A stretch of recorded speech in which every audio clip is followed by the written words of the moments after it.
just me. I know exactly who I am. Being me, they find outrageous. Hello, everybody. So, Panto over. I'm back doing my podcast, which I'm so excited about. Oh, Panto. Oh, goodness, 3 weeks of schlepping on that stage and singing and It was all right. It was all right. We had the best time. It was in Rill, and my grandchildren loved it. So there you are. So here we are, back doing my podcast, and we're at the Clifton Arms Hotel in Lytham St Anne's, which is just stunning, absolutely stunning. So if ever you're in Clifton, well, if ever you're in Clifton, if ever you're in Lytham, come to the Clifton Arms. You'll see me there having a coffee. Come and say hello. So we're starting the podcast now. And I just want to say how excited I am because we've got the most iconic singer that this country's had, the most talented woman. I can't tell you all the things this woman has done. Please welcome the wonderful Toyah Willcox. Hello, Toyah. Yay! I am so excited, Sherrie. Firstly, to be back with you, but also I love Rill, and I'm playing Lytham St Anne's. It's not being announced yet on the 29th of August. So I have a huge announcement to get connected to Blackpool in August as well. So it's just so exciting to hear where you've been. Can you tell us what your huge announcement in Blackpool is, or not yet? I can't. Oh. But I've been in Blackpool virtually every month doing the planning of this. In a week's time, I'm filming the event. It's really, really lovely. And when it hits, I'm so proud of what is going to happen. I mean, and I took my husband up to Blackpool for, I don't think he'd ever been there, about last month. And I drove him down the promenade and he said, "Oh, this is amazing. I love it." It is. The Blackpool Tower is one of the most wonderful places.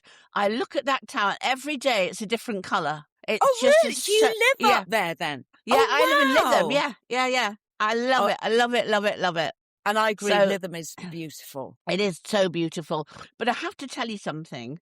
I was Toyah Willcox in the Russ Abbott show, and I'm going to show. I couldn't send you the photo, so I'm going to show you this now. If you can see it. Can you see that? Oh, you look fantastic. Look at that. It looks great. 1982. You look wonderful.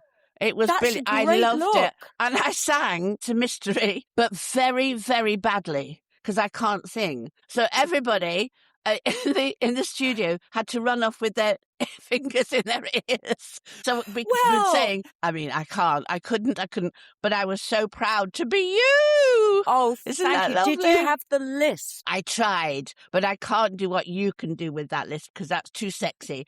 I think it's fantastic, and I'm not sexy. You are. I'm not sexy, but whatever. But you know what I think is amazing about your story, and it's your husband. I think your husband is just incredible. I mean, I've always watched him, the best guitarist ever, Robert Fripp. Yeah. And you've been together how long? 40 years on May the 16th. Yeah. 40 years? Yeah. What's that saying? You'd have got out earlier if you'd have killed somebody. I know. But because he's always been touring, we only lived together. The longest we've lived together was in lockdown. And we love that. Yeah. And we shared this house. I now have my own home again. We've always had separate homes, never shared a bank account. And maybe that's the secret. But you share a bed. Yeah. But that's complex. Well, you see, that's different. Oh, it must be complex if you're not in the same house. Well, he's doing really well, but he had a heart attack last May and he's retired. So he's going to mainly be doing producing, writing, but he won't tour again. And now he's around permanently. And I'm thinking, when is he going to go on tour? I want him out of here. I want to be able to think. Yeah. So what, in lockdown, didn't you do, what was that you did? Was it lunch, your lunchtime Sunday thing? lunch. Yes, so tell me about that. Well, it's still going strong. It started in Right. lockdown as a connection with our fans and also a connection with people who didn't know what on earth was going on, who were actually stranded in different countries. No, tell And me. I know. So we just started reaching out. And our first post had 100,000 visits. Last summer, we were up to 150 million people visiting our site. What? And we've had 17 million people in the last kind of measuring period. It's Oh just my going up and goodness. up and up. We Wow, don't that's understand why. fantastic. Well, obviously, people love listening to. I mean, what do you talk about? Well, we Obviously, do not some. boring things. Well, Obviously, actually, what we're incredibly connected to is being our authentic selves, right. especially at a time like this when you don't know what is authentic about what you see. So Yes. on our Upbeat Moments, which is every Saturday at 6 p.m. Now, this we is a did- different thing, though, isn't it? Yeah. This upbeat moments, because I've watched you on that. I love that. And Oh, you thank both you. take it in turns, don't you? Yes. And we Yeah. just talk about our week and how we feel. And sometimes it's been a great week. Sometimes it's Right. been a surprising week, but it's very, very normal. There's no kind of production. There's no glitz about what we do. It is literally normal ground level life. And people seem to love it. And then every do. Sunday we go back to Sunday lunch, which is completely outrageous most of the time. Really? Oh, I Oh, can't, I haven't seen. I've only seen your upbeats. I haven't seen your Sunday lunch. I'll watch it now. well, put it this way, I don't do nudity anymore because I'm about to turn 68. And honestly, this body needs to be covered now. But during lockdown, I looked amazing. I don't know how, I looked the best I looked in my life at the age of 62. But that's all changing very quickly now. So our Sunday don't say lunch. that. Well, our Sunday lunch is music, it's Robert on guitar, and it's some ridiculous scenario in the kitchen. We've got a wonderful one this Sunday. It's going to outrage people. Well, you can't tell us. No, don't tell us. Let people watch. That's exciting, though, isn't it? That's it. It's But you know, fun. your career amazes me because you've gone sort of from this punk girl that we know that I joined in with to you did films, you've done television, narration. Yeah. Isn't that true? You've done narration. Do you like that? I did. Narrating. Yeah, I love it. Teletubbies you did, didn't you? Yeah, that was Teletubbies was just 2 lines, which I did as a favor. I just did it as a favor to my friend Dan Wood, the creator of Ragdoll Productions. That's over the hills and far away, Teletubbies come out to play. The sun is setting in the sky, Teletubbies say goodbye. But before then, I was the 100% all voices on Brum. I did Pod with Nigel Kennedy. Yes. And I've done lots of nature documentaries. And now I write Toyah's Wonderful World of Weird, which is a short story series that I write and then I narrate to camera. And I try and do one a month. Right. What about animation? Have you done animation voices? So I love animation. And any chance I get to do a voice, I love it. I don't think I have. You should. Can't remember. Yeah. I look just into love that. it. Yeah, definitely. And it's it's about your lifestyle. You can create your own lifestyle around it, can't you? Because you can be at home. To be honest, there's no traveling anywhere. So and now you're back living on your own. You've got no excuse. Well, I am traveling a lot. This year I'm doing 49 dates of a storytelling tour, right the breadth of the UK. That starts in March in Chelmsford, and then I head right on down to Wimborne, Peyton. When you say storytelling tour, what do you actually mean by that? Well, I have a book out called Meteorite, which is a visual biography. Yes. And it's just the most beautiful book. And that is exclusively available on the tour. So I'm going to be doing 2 acts on the tour. I do 5 songs per act. I have 2 guitarists, one either side of me. Wow. And I tell the stories from the book. And do you sing? Yeah, I'll be doing 5 songs per act. Wow. So Yeah. I was saying about the world we live in now is a very difficult world for us Yeah. all. And you have to find something else in your life and create it. And if you look at yourself, there's plenty of stuff in there. You've just got to get it out and do things. And that's what you're doing. Totally agree. And I think it's a challenge that faces everybody at this Everyone. moment in time. Yeah. I know you like to work. I love to work. Yeah. And I admire you doing panto. I stopped panto 12 years ago because the introduction of weighted fire doors in theatres, I was tearing all of my tendons just What? opening the fire doors. Yeah. And I said to my agent, I've either got to be on the stage or the side of the stage 100% of the time. I cannot continually open these fire doors. I was doing Right. so much damage to my shoulders. So we made the decision that unless I can be in a dressing room right by the wings, I don't think I could do that again. I did Really? panto for 18 years and I did fabulous pantos. They were so exciting with great cast members. I loved it, but I just can't put myself in a situation where I need surgery after No. doing 92 shows in Well, 6 to be weeks. fair, I mean, I know you have had problems in your life and surgery problems. I mean, and how is that now? Oh, How it's are you fine. now? It's Right. absolutely fine. I'd say I've had surgery successes. I mean, Ah, I did Strictly last year. I know. I would like to have done it 20 years earlier. So Yeah. I did Strictly with a prosthetic in my hip, feet that are completely restructured, very painful in those shoes. Oh But my actually, goodness. I found that Strictly made me the healthiest I've ever been. And I felt Really? really empowered and fabulous. I loved the training.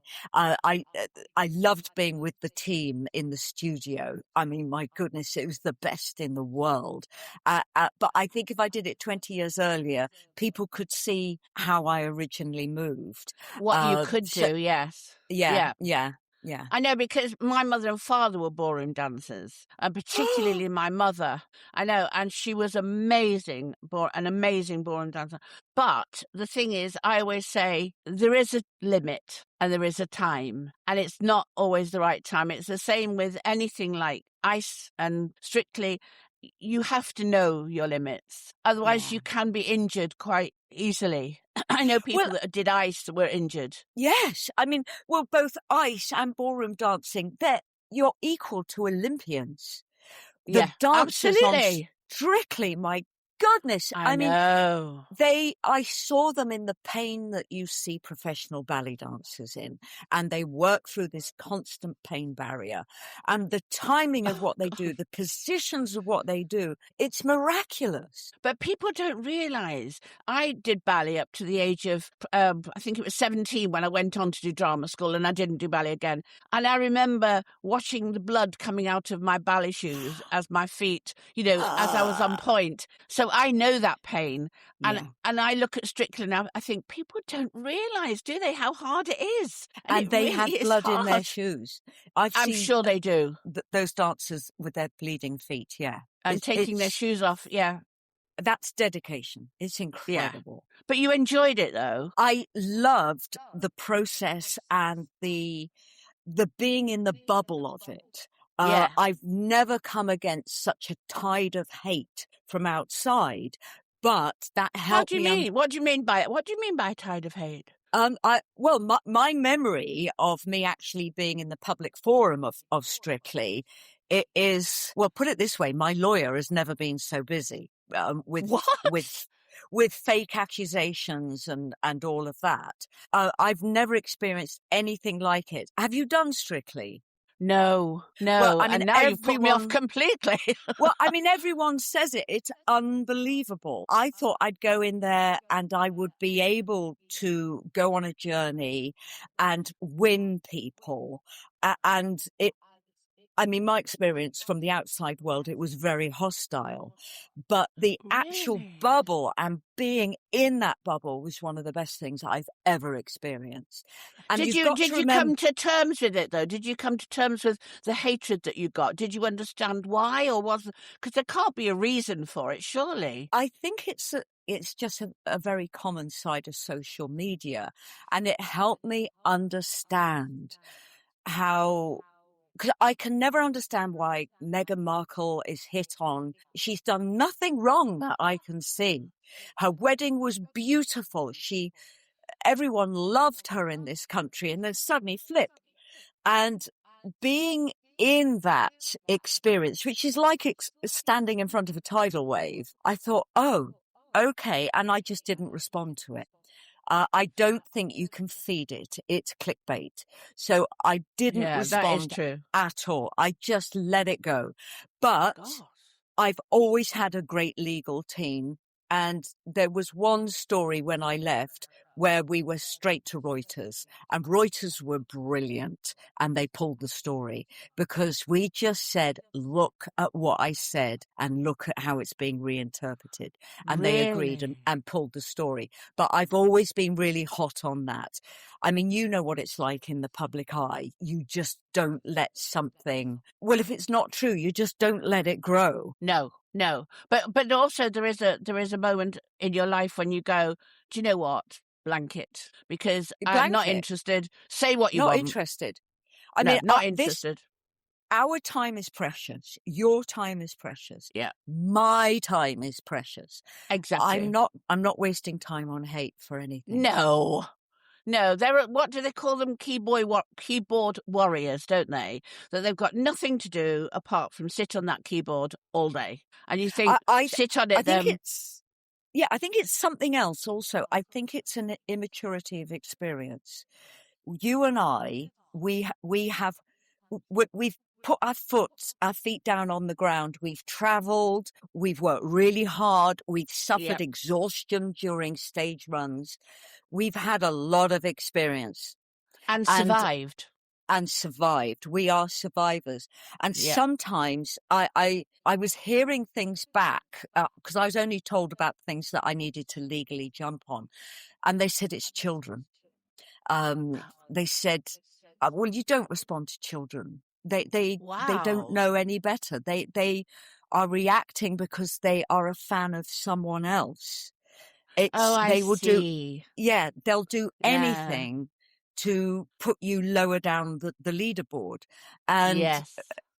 I have an incredible media team. If you've got 150 million people watching you in the world, you have a great media team. Absolutely. And they could find where everything was coming from. We can actually Wow. pinpoint every address. It was children, very young children who love Strictly, love the professional dancers, and they were playing a game, and I just didn't join into that. Do you think it's the same on things like The Jungle? That it's Well, exactly the same thing? yes, but when I did The Jungle, 2003, we didn't have this social media. Well, I you see hadn't that. Yeah, I of had course. no idea what was going on. But similarly, when I got home from The Jungle, you then see the press cuttings and the judgment about your physical body and all of that. It never occurred to me in The Jungle how extreme opinions become. But again, our time is too precious. We are both Yeah. very positive people. Yeah. I'm not going to waste an ounce of time on this planet No. dealing with irrational responses. No, absolutely. And it's like I've always said about you, you have an edge about you. And I hope I've got an edge about me. And it's like, don't mess, because you'll come off love that. worse. Oh, 'cause You'll I've come got off far worse. I've got a meeting today with an ex-editor of Now magazine and Australian Vogue, and I met them 2 weeks ago. This is about a new project, and I'm exactly how I am with you today. And at the end Yeah. of the meeting, she said, "God, you've got a hard edge," and I think it's Good. just survival. No, good. You need a hard edge, and you need to get out there and tell them exactly what you think. Why wouldn't you? Why would you Yeah. accept anything else No, Yeah. you and I have been around too long to put up with any bullshit, and that's the end of the story. That's what I always say. I mean, do you Yeah. have any regrets at all in your life? Do you go, well, if I'd have done that, and I wish I'd have done that? Because I often do that in my head at night when I'm lying in bed and I won't sleep because I have Oh, insomnia, yeah, I have insomnia. Oh, there I you only go. sleep between about 6 and 9 a.m. It's the only I know. time I go I into don't know deep if you do sleep. this. I wake up and I know exactly what time it is. Yes, Do I you do that? I always wake up at midnight. At It's midnight, and then crazy. I'll do 2:30. Then I'll do Yes, probably 4:30, 4:45, and I know exactly what time it is. And I think, it's when I why watch do you do movies. this? I was Is working with I was working with Carol Vorderman yesterday, and really, oh Carol? yeah, she's fabulous. I She's adore her. funny, isn't she? But the night before, I couldn't sleep, so I just stayed up watching movies. I watched The Oh, Piano. I watched The oh, Eyes of Tammy Faye. These oh, fabulous movies. But let's get back to regrets. And this is yes, something I will never be able to let go of. And I'm praying reincarnation is possible.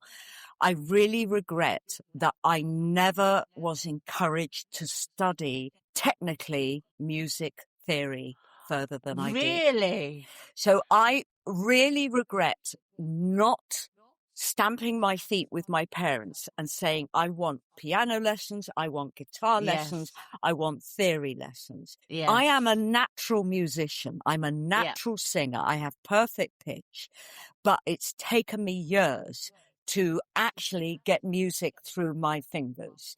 And I regret it so much.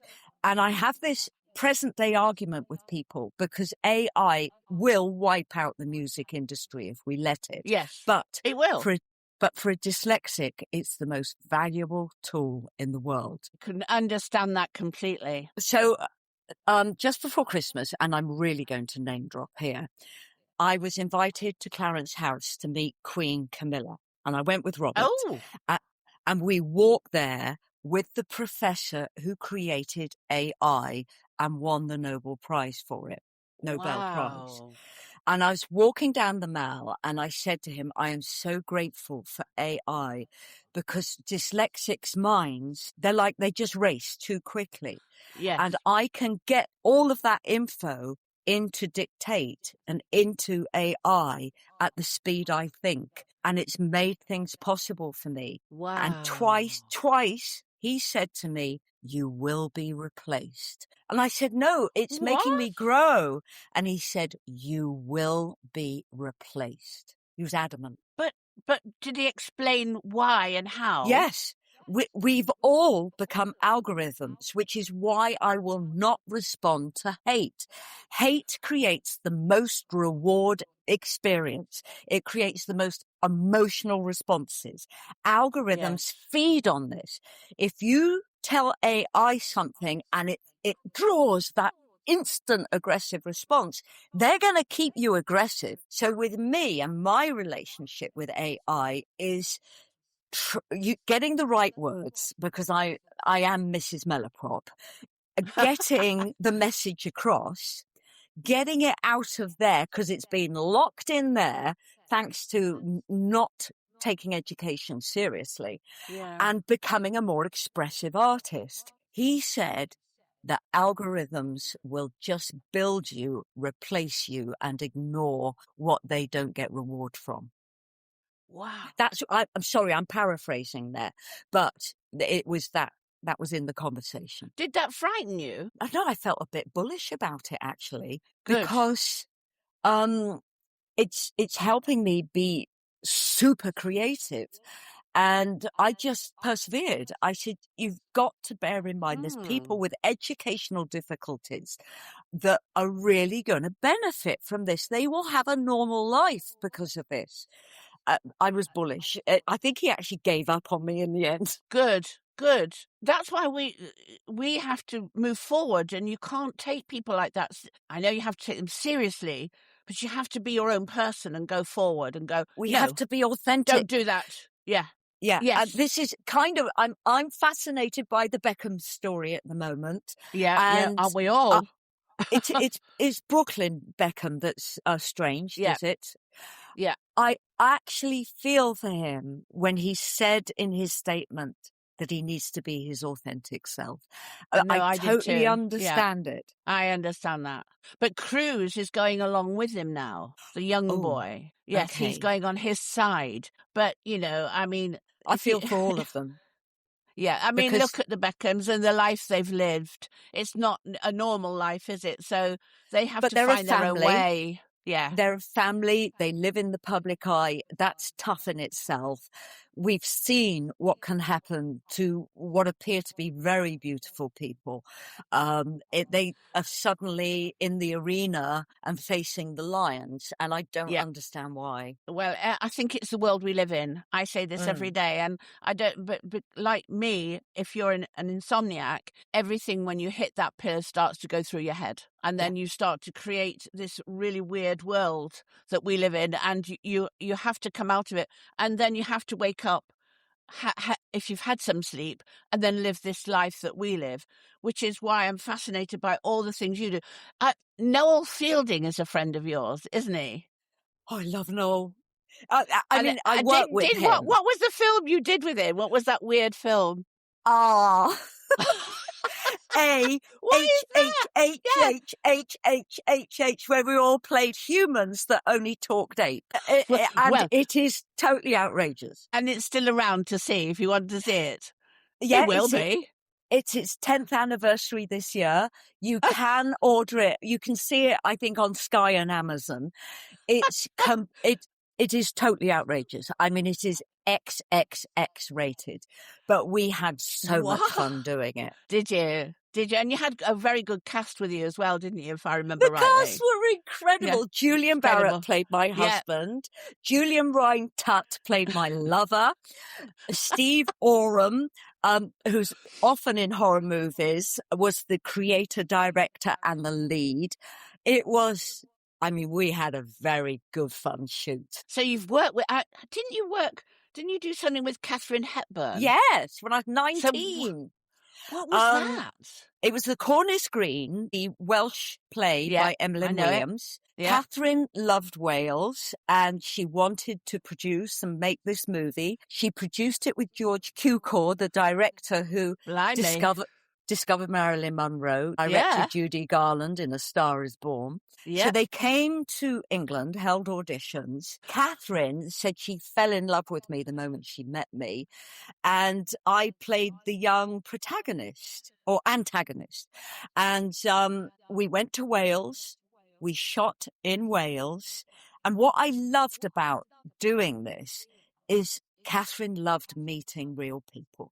She would meet everyone in the villages we worked in. She even would have supper, lunch, sometimes breakfast with them. She was so generous. Her spirit was generous. When we did the interior scenes in Wembley, someone broke onto the set and we were filming one of my big scenes and Catherine spotted them behind the scenery and she walked out of the scene, stopped the shoot, grabbed the person. It was my father. No. And she said, "Who are you?" And my father's called Beric. And he said, "I'm Beric. I'm Toyah's father." And I was mortified. And she took him to lunch. She took him to lunch. No way. Wow. Yeah. I've always admired Katharine Hepburn. And the fact that you've actually worked with her, because she has a strange quality. Does she really in real life have that kind of ethereal kind of... Yeah. All the A-listers, because I've worked with Laurence Olivier, Sir John Mills. I've worked with them all and at the National Theatre as well. Oh, fabulous. They all have very large auras, not egos, but auras. They glow. Absolutely. Yes, they're fabulous to be with. I know. Steve McQueen, I knew. And he... when it's a long story, so I won't bore you with it, but I met him and he had the most amazing aura. So much so that you were and Paul Newman, both of those guys, you were just breathtaking. You couldn't speak. Yeah. In their presence, you just couldn't speak. You swear. I found that with Roger Daltrey. I played Roger Daltrey's wife in a movie about 1984. We had to do, intimate scenes and sequences, and I was like, Oh You're my so God. beautiful. Really? Well, you didn't go I've there, always- did you? Oh God, no, no! I'm friends Oh. with his wife Heather. Ah. I love men, and I'm always absolutely bowled over by male beauty. Perhaps not so much now. I'm older, but Sure. yeah, I've always felt so lucky as an actress to have work with those beautiful male beautiful, yeah, actors. yeah. Well, I Yeah. must admit, I've worked with some, and I did regret not sleeping with some of them, I have to say, if I'd have had the chance. But did I have the chance? I don't know. I might have had the chance. But No, I that's think, never happened to me because I'm too short and oh, too dumpy. Never happened to me. It's then fine. what do they say? You're the same height in bed as you are when you stand up, so it doesn't make any difference what height you are. But the Yeah, thing but is, I don't have what men are looking for.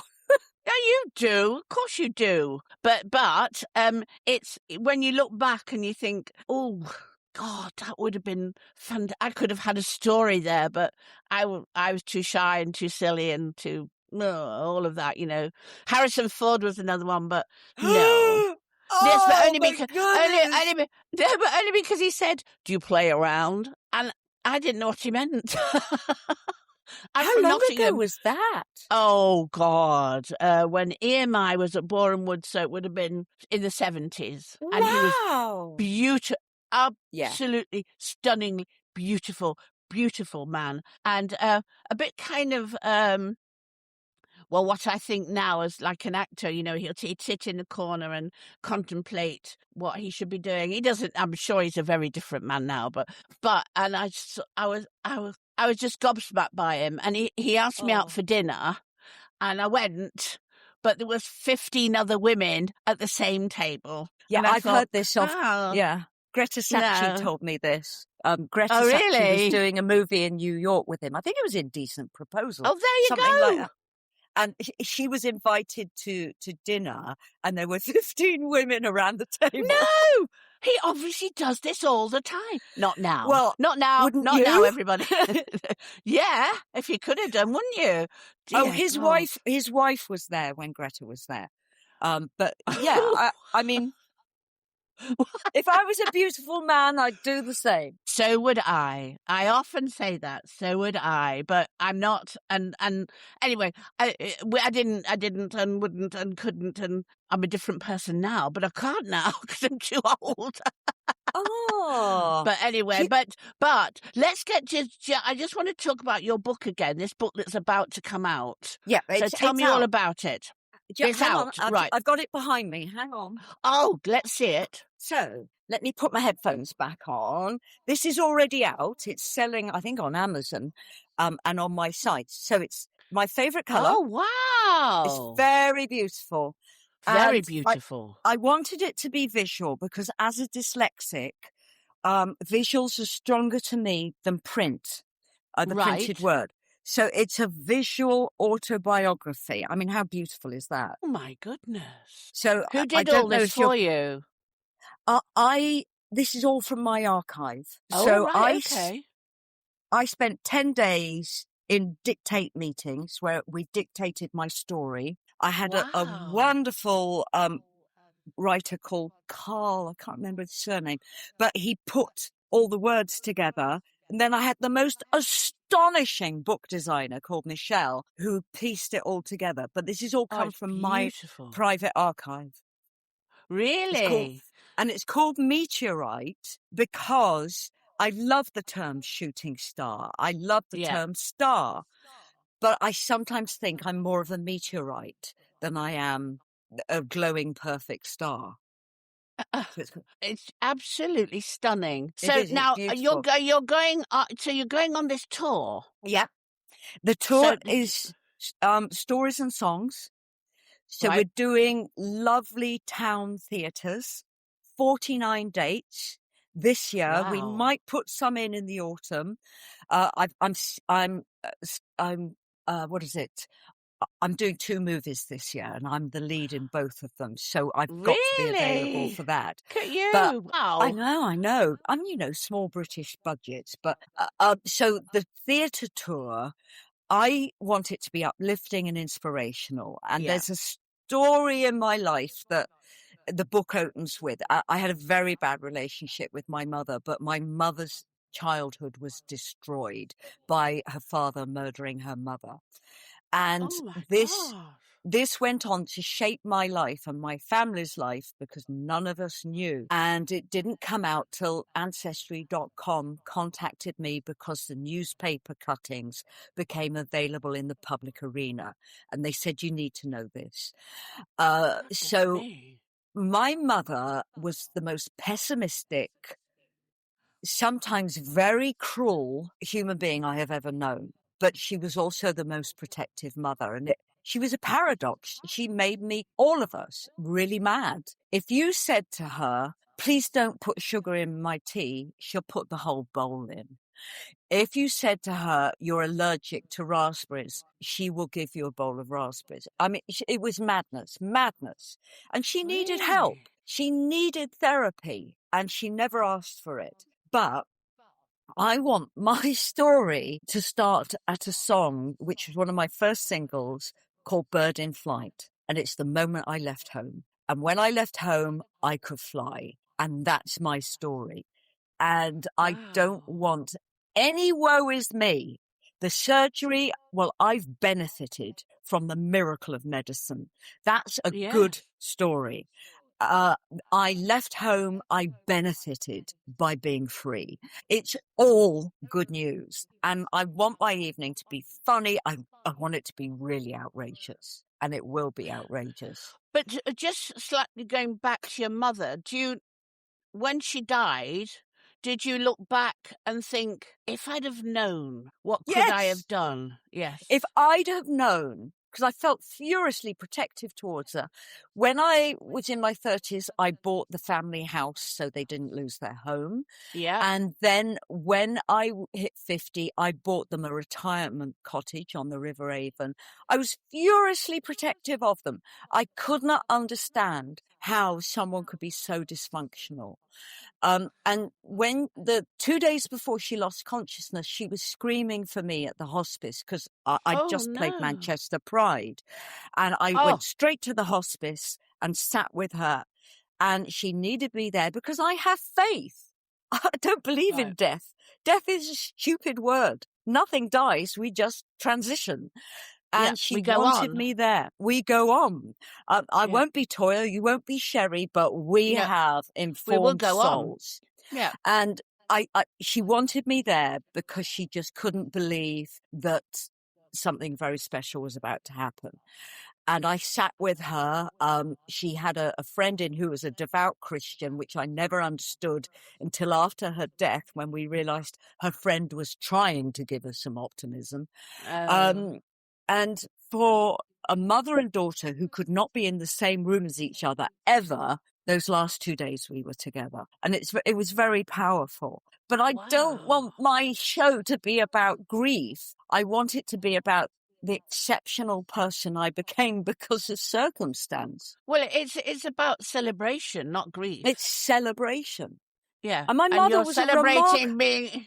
Yes, and she would agree with that, wouldn't she? She was a remarkable woman. She was a beautiful dancer. Yeah. She danced at Lytham St Anne, Blackpool. My father saw her on the pier at Weston-super-Mare. She was a remarkable woman who had her life stolen from her by her father. And, let's celebrate the positive. Did you know her father well? No, because my mother... I think she was 16 when it happened. She had a 24-hour chaperone that point on until she married my father. And my father never knew why. So my father was never alone with her until the wedding. At the night of the wedding, the chaperone, who was a woman who lived with my mother 24/7, said, right, she's yours now, because the father was still alive and considered dangerous. Oh. I mean, that's an amazing story. But I you're have to turn it into a drama. Well, well, absolutely. You should write it. Yeah. But you could write it. These are the situations that made me who and what I am today. And I hope I'm a positive, inspiring person. You are to everybody. And also, on a lighter note, can I just say your outfits through your lifetime as Toyah Willcox are just mind-blowing. Did they come from you, or did they come somewhere else, or what? There's always a team involved. I Yes, prefer I know to that, have. but it's you, though, isn't it, that? Yes. Yeah, They came, I think and so. I hope this isn't appropriation, but I'm so inspired by kabuki theatre, really inspired by the culture and the beliefs and the lifestyle of the Maasai. And quite a few of my songs are about their rituals, which Right. I believe are really healthy rituals, where young boys go into the wasteland and have to kill a boar and cannot come back till they've made that kill, because it proves they can protect a family. And Right. I've just always believed in these cultures, and they're very reflective in my work and in what I wear. So when I started, I didn't want to be female. I wanted to be third gender, which was non-specific gender. So Right. all of those clothes covered me up, but they told a story, and they told a story about the cultures I love. I realized by the time we got to about 1980 and I was on the movie Quadrophenia, if I didn't become female specific, I was not going to get work. I had to join them because I couldn't beat them at that point. Well, you were way beyond your time then, because that's exactly what's happening now. Yeah, You know, I didn't want to be and male or female. no, that's quite interesting. But then you would have been thought of as a little bit odd, strange, mad. Now, Well, I it's a still norm. am. Well, no, everyone thinks I'm peculiar. My Well, reasoning hopefully, was, yes. as a woman, I was constantly judged by having legs that weren't long and attractive, a body shape that was just too muscular. I was too short for the camera. It was always wrong, wrong, wrong. And I just thought, well, fuck you. Yeah, absolutely. I'd be non-gender. Yeah. Well, here I am then. This is what I am. Yeah. So, I totally agree with you. But you're right. It was sort of it was a time, wasn't it? It was a different time then. Yeah. Now it wouldn't matter It now. was a very different time. If you were beautiful and glamorous, you would work a lot, but you'd have to put up with a lot as well. And Sherrie, I've seen everything you have done. I love everything you have done. I love everything from Carry On through to even Benny Hill. But it was a time. It was a time. Well, when we can't, you see this thing with woke and everything. There are warnings on things like Dad's Army, and I find that bizarre, because what are we warning people about, and what are we all supposed to be afraid of? And I think it's difficult, isn't it, to know where this word woke came from and where it sat there. But I understand, and I say to people, listen, that was then. You can't wipe that out. What we're going to do then, wipe them all out, and there's going to be nothing left, and we don't look back. And also, it doesn't mean that we've remained those people. No. So I say. I don't like hearing derogatory things about the different races in the world. I think it's cruel, and it always has been cruel. Yeah, always has been, though, you see. I've never had to say those things as an actress, thank goodness. No, me neither. But we were in a situation in Quadrophenia where beautiful, wonderful, very loved Trevor Lard was not allowed to date a white girl in the story because the film would not be distributed in the south part of America. Seriously. And we all talked about going on strike, and we were powerless. And we kind of, as a team of actors, just came forward and said, what are you thinking? It's inhuman. But because there are these subject matters in kind of love thy neighbor, all of those things, it doesn't mean we've remained the same people. I've been on a huge educational curve because I do motivational speaking. And about 15 years ago, Hazel Dean, the singer, her lovely daughter, Stevie, pointed out that if I love Bodicea, Mata Hari, and all of these very white female protagonists, and I was talking about Florence Nightingale, Stevie picked out to me, Florence wasn't the one that did all that. It was a black nurse. And I've been on this massive learning curve, trying to learn everything, re-see it through the eyes of today, because I had a very white education. And there's Yeah. nothing wrong with that. Nothing No. wrong with changing how you see the world. Yeah. And you do, but you do it in a certain way, not with aggression, not with No. hatred, like like you said, your Strictly journey. People are too quick to fire up and go, yes, but if we'd have done that, I think that you go, stop. It's not. Don't do that. Life isn't that. It's a gentle journey. Don't fight.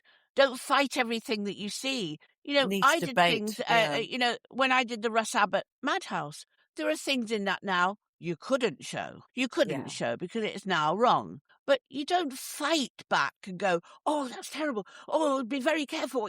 Because otherwise you're fighting yourself and we'll all end up like that. And look You've at got to let it go. Look at the other side of that coin.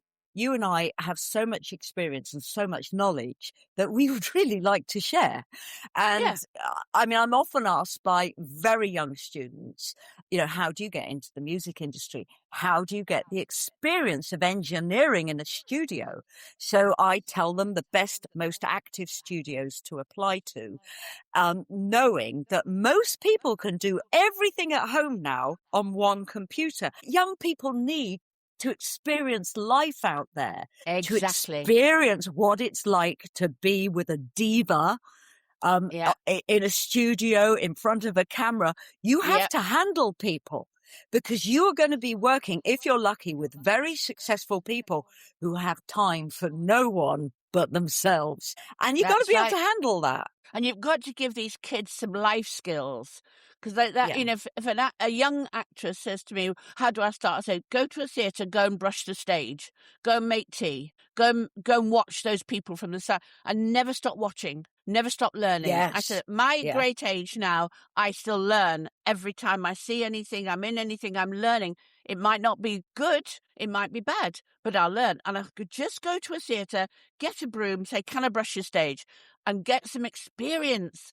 But don't sit at home going, oh, I can do this all on my phone. These bloody phones, I mean, they're a nightmare with teenagers now. I mean, I've got grandchildren who will speak to each other on the phone and they're just there next to each other. They'll text, go, put them down. That's where, but life is strange now, isn't it, with that? I think with, I do with regret technology. I don't phone anyone now. Really? I used to phone friends all the time. We do go out to lunch a lot, but that phone call and just having a relaxed phone call doesn't happen anymore in my life, which is really weird. Very weird. No, it's best to go out for lunch and have a glass of wine rather than get on that blooming phone. I can't stand it because then I just think, no, I've said too much now, and then I've sent a text and I didn't mean that, and I can't do it. I'm like you. I'm sort of, stop now.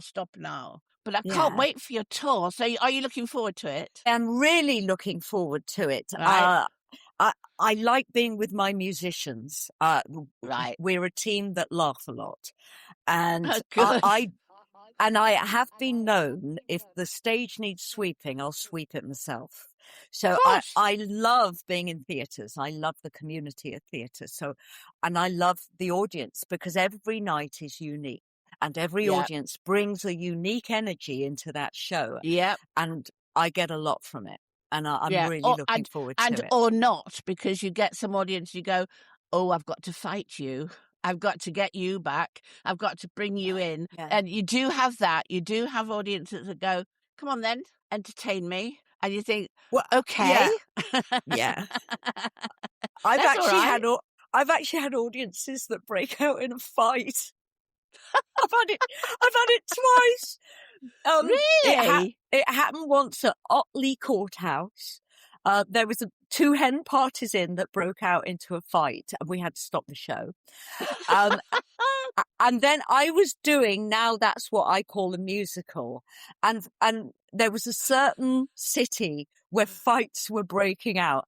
And I mean, we just laughed about wow. it, but the show had to stop. Oh no. But well, listen, that's the best I've ever heard, because I haven't had that one. I haven't had that. I was in a show once, and there were about 4 rows back, there was a man and a woman and being quite intimate. And I thought, somebody has to do something about this because it's disturbing. I watched the usherette go and tap on his shoulder and go, stop this, please. And he went, Oh my goodness. And they acted as if, how could anybody see us? You know, Oh, like they're watching television or something. It was the weirdest thing I've ever seen. I did have a child conceived in front of the sound desk at Hammersmith Odeon in 1982. And that little girl was called Toyah. Oh, how They were very proud fabulous. of this. I love that. I love that. You see, we've both been through very weird experiences, but we're still here. Isn't that, because you remind me, you know, The Great Showman, you remind me of that song, This Is Me. And that's who you are. You're fabulous. I don't think I could be anyone else, to be honest. No, you are. This is you. And Toyah Willcox is, as I said at the beginning, you are the most iconic singer and the most but diverse person. You have so much in you still to come and give.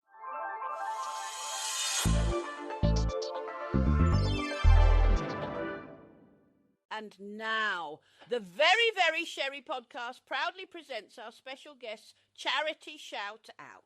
Okay. I always back my hometown's food banks. People can only function in this world if they're well fed. And if they've got other problems to deal with, like paying for the heating, paying their rent, they can't do that if they're not well fed. So Pershore Food Bank is what I donate to. I sometimes donate my working fees to Pershore Food Bank at every opportunity. So that's my charity. Fabulous. Well, do you know, it's been so wonderful to see you. It must be, I don't know how many years, and you still look as beautiful as ever. You're stunning, Toyah. Absolutely stunning. You are. So are you, Sherrie. And if Benidorm comes back, I'm going to fight to be in it. I shall fight for you to be in it. I shall come and see you in Lytham. Mwah. Love you. Big love. Bye, bye, bye, bye, bye. So what I want to say is I want to say thank you to the most wonderful Toyah Willcox. She is inspirational in every single way, and I'm so thrilled to have met her again after all these years. So see you next time. Bye.